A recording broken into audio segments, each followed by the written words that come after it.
नमस्कार। श्रीमती मोहरी देवी तापड़िया कन्या महाविद्यालय जसवंतगढ़ के इस यूट्यूब चैनल पर मैं प्रवक्ता हनुमानमल शर्मा आप सभी विद्यार्थियों का हार्दिक स्वागत और अभिनंदन करता हूं। प्यारे विद्यार्थियों, बीए तृतीय वर्षीय कक्षा में आधुनिक काव्य जो हिंदी साहित्य विषय के अंतर्गत आपका जो आधुनिक काव्य प्रथम प्रश्न पत्र है उसमें महत्वपूर्ण प्रश्नोत्तरों को देख रहे हैं। प्यारे विद्यार्थी, इसमें कवि मेधातिलक गुप्त जी की रचना यशोधरा व साकेत महाकाव्य से और मेधातिलक गुप्त जी की काव्य विशेषताओं से संदर्भ में कुछ प्रश्नोत्तर हम ले रहे हैं। प्यारे विद्यार्थी, ये जो प्रश्न आज का अत्यंत महत्वपूर्ण है और इसमें विगत वाले वीडियो में हमने इसमें मैथिली प्रश्न है मैथिली शरण गुप्त जी की नारी भावना पर प्रकाश डालते हुए यशोधरा का चरित्र चित्रण कीजिए।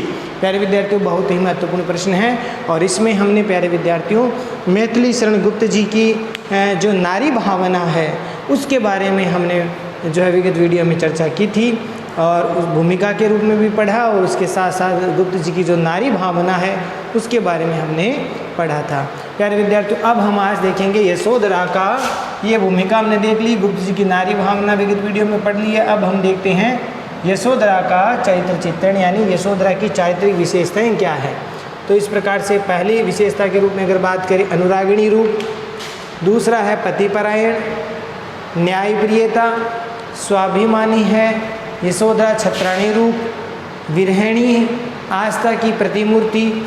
तो इस प्रकार से ये 6-7 लगभग है इनकी विशेषताएं हैं और अंत में हमें निष्कर्ष भी निकालना है। तो प्यारे विद्यार्थियों, पहले हम अनुरागिणी रूप के बारे में चर्चा करते हैं कि अनुरागिणी रूप क्या है यशोधरा का। तो पहली विशेषता हम पढ़ते हैं अनुरागिणी रूप। अनुरागिणी रूप, अनुरागिनी का मतलब होता है जो अपने पति में अनुराग करे, प्रेम रखे। ठीक है, अपने पति में जो है पति से प्रेम करे, ऐसी स्त्री है ये यशोधरा।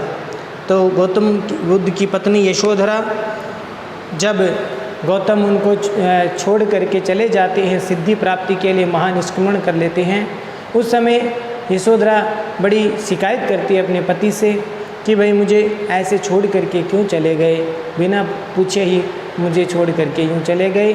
मैं उनके मार्ग में कभी बाधा नहीं बनती, लेकिन वो मुझसे बिना पूछे चले गए, ये मुझे अच्छा नहीं लगा।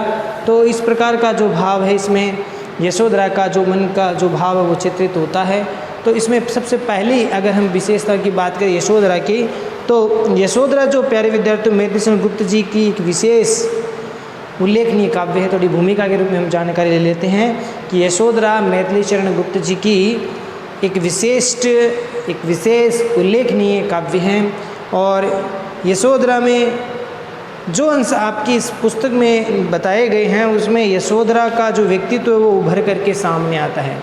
यशोधरा का क्या व्यक्तित्व है वह इस पाठ्य पुस्तक में आपके जो पद दिए उससे सामने आपको दिखाई देता है।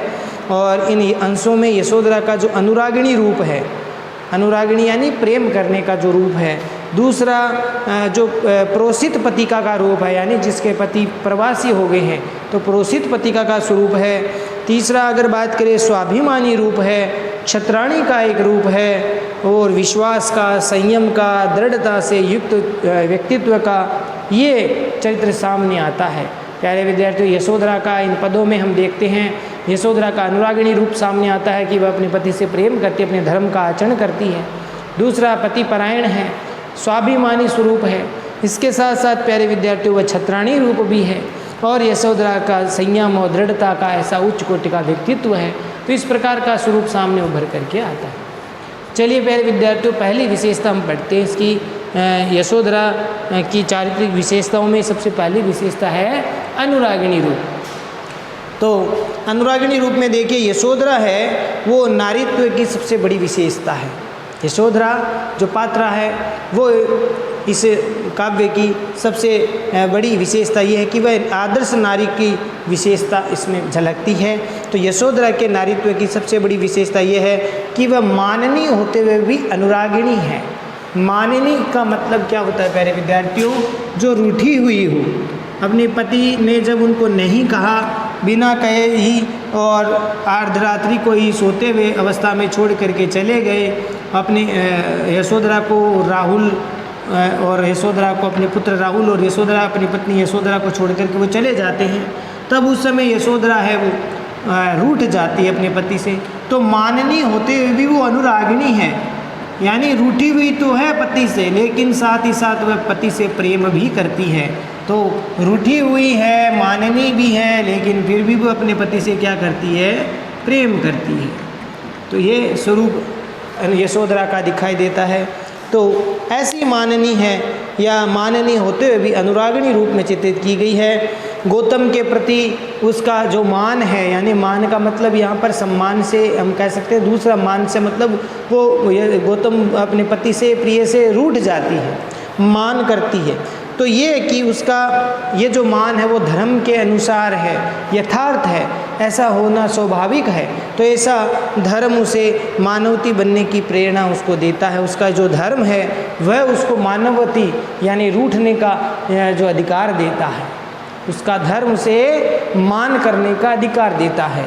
और इस प्रकार से प्यारे विद्यार्थियों, उसके मान में अनुराग इसलिए है कि इसका अनुराग का इसलिए है कि वह विवाहिता स्त्री है, तो वह वैवाहिक बंधन में बंधी हुई है, इसीलिए वह अपने पति में अनुरक्त है, अपने पति से प्रेम करती है, इसीलिए अनुरागिनी है और माननी भी है।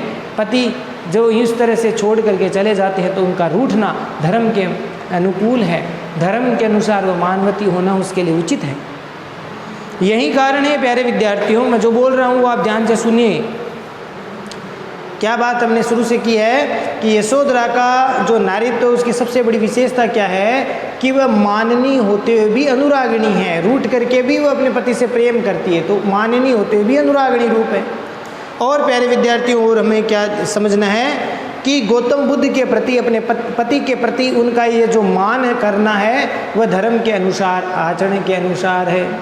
और साथ ही साथ मान में भी अनुराग इसीलिए है क्योंकि वह वैवाहिक बंधन में बंधी हुई है, मान है, उसके साथ पति का प्रेम भी है, तो मान होते हुए भी अनुरागिणी है, अनुराग करती है। क्यों? क्योंकि वह वैवाहिक बंधन में बंधी हुई है। इस कारण से प्यारे विद्यार्थियों, यशोधरा हर समय अपने धर्म और कर्तव्य की रक्षा करती है। यशोधरा अपने धर्म का, नारीत्व धर्म भी निभाती है, अपने धर्म का और कर्तव्य की रक्षा करती है।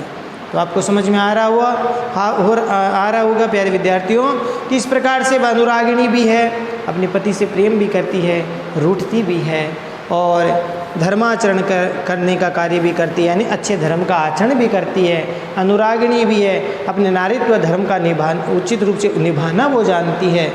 उसका अनुरागिणी रूप हम इस कथन से देख सकते हैं प्यारे विद्यार्थियों, ये आप लिख लेना कि नैन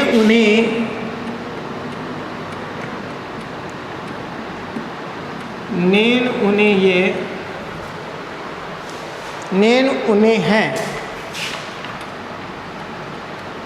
निष्ठुर कहते हैं।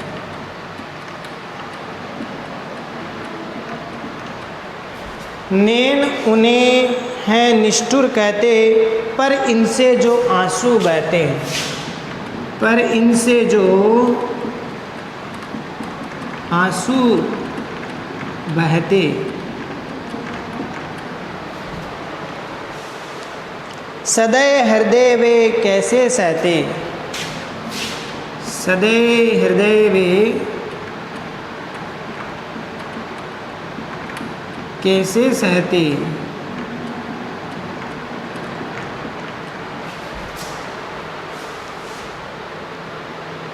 गए तरस ही खाते, गए तरस ही खाते।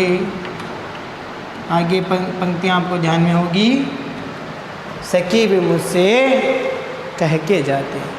तो ये पंक्तियाँ हैं, और ये पंक्तियाँ आप किस रूप में लिख सकते हो कि यशोधरा का जो अनुरागिणी रूप है, यशोधरा का अनुरागिनी यानी अपने पति में प्रेम का जो स्वरूप है, अनुरागिनी रूप, उसमें आप ये लिख सकते हैं कि नैन उन्हें है निष्ठुर कहते, कि मेरे नेत्र उनको भले ही निष्ठुर कह रहे, वो कठोर हृदय वाले थे मेरे पति, इसलिए मुझे बिना बताए चले गए, पर इनसे जो आंसू बहते, लेकिन मेरे इन नेत्रों से जो आंसू बह रहे हैं, सदैव हृदय में कैसे सहते। बहुत सुंदर बात कही है, ये अनुरागिणी रूप है यशोधरा का कि काश अगर वो जाते समय मेरे नेत्रों से आंसू बह जाते तो सदैव मैंने दया से युक्त हृदय वाले मेरे पति, वे शब्द यहाँ पति के लिए है कि मैं हृदय में जिनके दया भाव है, ऐसे मेरे पति, दयालु हृदय के जो पति हैं, वे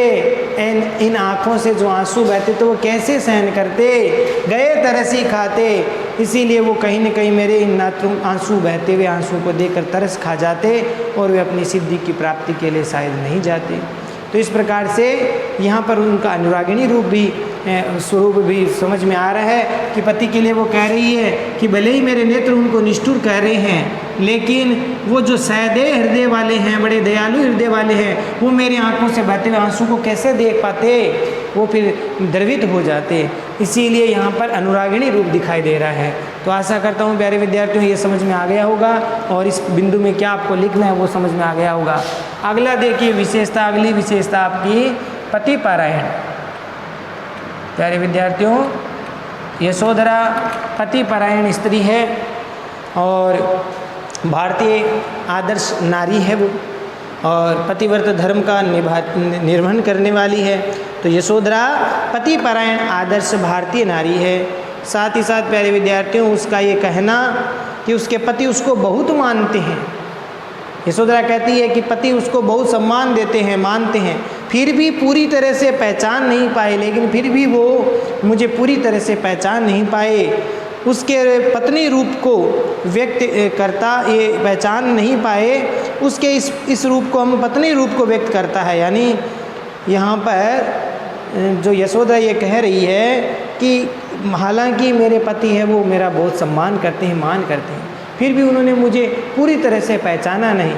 और मुझे पूरी तरह से पहचानने का कारण क्या हो गया कि ये जो उसका पत्नी स्वरूप है वो व्यक्त होता है इसमें। इसके साथ प्यारे विद्यार्थियों, उसका ये कहना कि उसने उसी बात को प्रमुखता दी जिसे उसके पति चाहते थे। जैसे पति पारायण स्त्री का यही तो धर्म है कि जैसा उसका पति चाहे वैसे कार्य करे। तो ऐसा यशोधरा कह रही है कि उस यहाँ पर अपने पद में कहती है कि उन्होंने उसी बात की प्रमुखता दी जो मेरे पति चाहते थे, मैंने उन्हीं बातों को प्रमुखता दी है जो मेरे पति चाहते थे। तो ये बात क्या निर्धारित करती है कि वह पति पारायण स्त्री है। पति जैसी, पति की जो इच्छा हो वैसा करना, ऐसी आदर्श भारतीय पतिव्रत धर्म की नारी यशोधरा। तो पति जो चाहते थे उसी बातों को मैं प्रमुखता देती थी। उसके इस प्रकार से पति पारायण रूप को व्यक्त करने के लिए काफ़ी है। और सखी वे मुझसे कह के जाते काव्यांश में आगे कहती है कविता में कि मुझको बहुत उन्होंने माना, या आप लिखना इसमें पति पारायण में कि मुझको बहुत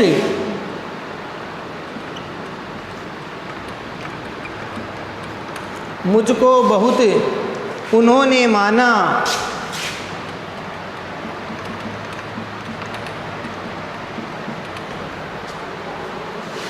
फिर भी क्या पूरा पहचाना, फिर भी क्या पूरा पहचाना।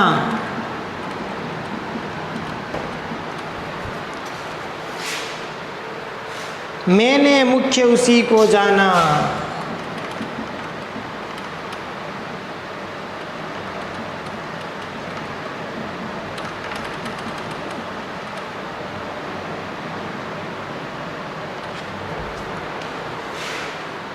जो वे मन में लाते सखी वे मुझसे कह के लाते। जो वे मन में लाते, जो वे मन में लाते सखी वे मुझसे, आगे आप लिख सकते हो सखी वे मुझसे कह के जाते।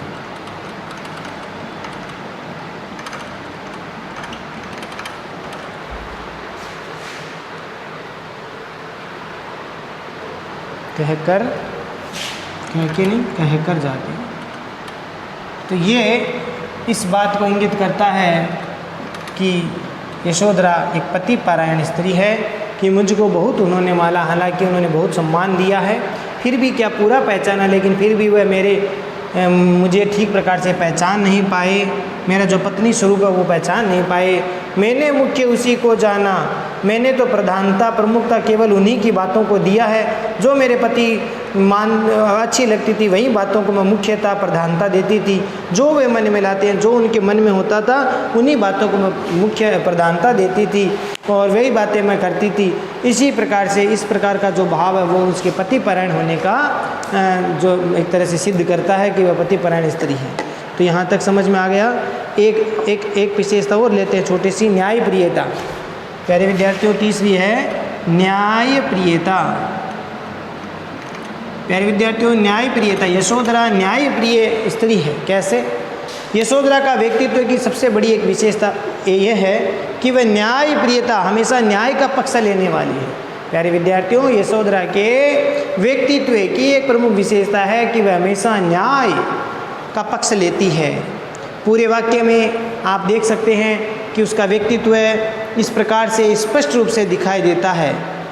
ठीक है, पूरे काव्य में उसका व्यक्तित्व स्पष्ट रूप से साफ दिखाई देता है, स्पष्ट रूप से दिखाई देता है।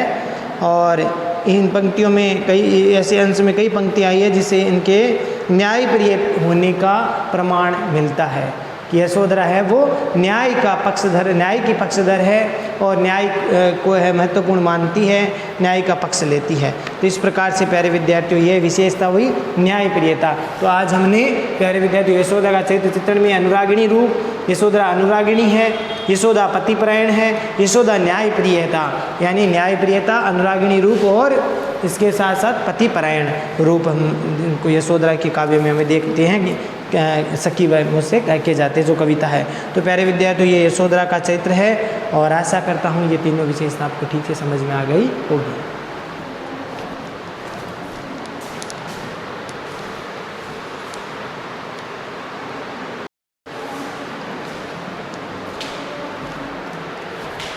प्यारे विद्यार्थियों, आज के लिए बस इतना ही। अगले वीडियो में पुनः उपस्थित होंगे इसी प्रश्न के आगे के भाग को, यानी यशोधरा के आगे के चारित्रिक विशेषताओं को लेकर के। तब तक के लिए आप इन तीनों विशेषताओं को ठीक प्रकार से पढ़े, यानी इससे विगत वाले वीडियो को भी आप ठीक प्रकार से पढ़े, जिसमें गुप्त जी द्वारा जो नारी की भावना उसको जो चित्रित किया गया उसको पढ़ना है। साथ ही साथ यशोधरा की चारित्रिक विशेषता यानी चरित्र चित्रण को पढ़ना है, जिसमें हमने आज 3 विशेषताओं को अर्थात अनुरागिणी रूप, पतिपरायण रूप और न्यायप्रियता, इस प्रकार की 3 विशेषताओं को हमने पढ़ा। तो इनको ठीक प्रकार से पढ़े, समझे और नोट्स बनाकर याद भी करें। चैनल को लाइक, शेयर और सब्सक्राइब करना ना भूलें। जय भारत, जय हिंद। धन्यवाद विद्यार्थियों।